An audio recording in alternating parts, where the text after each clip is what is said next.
Donald Trump was on the warpath today, punishing Canada with a punch and counterpunch. A riled-up U.S. president out for blood, threatening to double Canadian steel and aluminum tariffs to 50% Wednesday morning, all in retaliation for Ontario's planned electricity surcharge. Now, the financial markets, fueled by this dramatic escalation, dropped down, and then Trump added if he doesn't like how Canada responds, he'll go after automobiles next. Well, late in the day, an olive branch extended by the U.S. Commerce Secretary to Ontario Premier Doug Ford, and then this from the U.S. President before he dropped that double threat. As you know, there's a very strong man in Canada who said he was going to charge a surcharge or a tariff on electricity coming into our country. He has called and he said he's not going to do that. Okay, he's not going to do that. And it would have been a very bad thing if he did, and he's not going to do that, so I respect that. All right, CTV's Judy Trinh now on the de-escalation after escalation. All right, Judy, so we're still looking at a 25% tariff increase at 12:01 a.m., right? That's right, Sandy. So it appears that this is a global game of chicken, and Premier Doug Ford was the first to blink.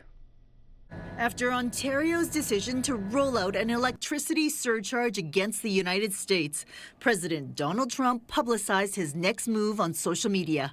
He would double tariffs on steel and aluminum to 50% and declare a national emergency on electricity to allow the U.S. to act quickly against the abusive threat from Canada. The president saw the Premier, Doug Ford, make an egregious and insulting comment threatening to shut down electricity for the American people. By no means are we just going to roll over, because we don't roll over to anyone.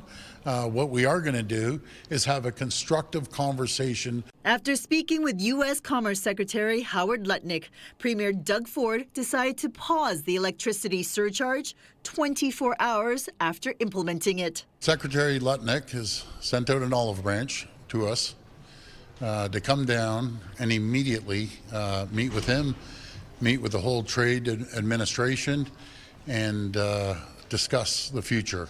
Canada's Prime Minister designate is vowing to stand firm on $30 billion worth of counter tariffs already in place. Mark Carney said they will stay there until Americans show us respect and make reliable commitments on free and fair trade, while Conservative leader Pierre Poilievre urged Canada to also put 50% duties on American steel and aluminum.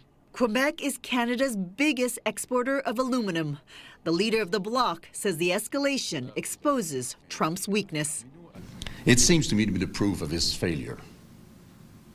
If he believed that 25% were hard enough on us to have us bend the knee, he would be satisfied with that. Finance Minister Dominic LeBlanc and Premier Doug Ford will travel to Washington on Thursday to meet with White House officials.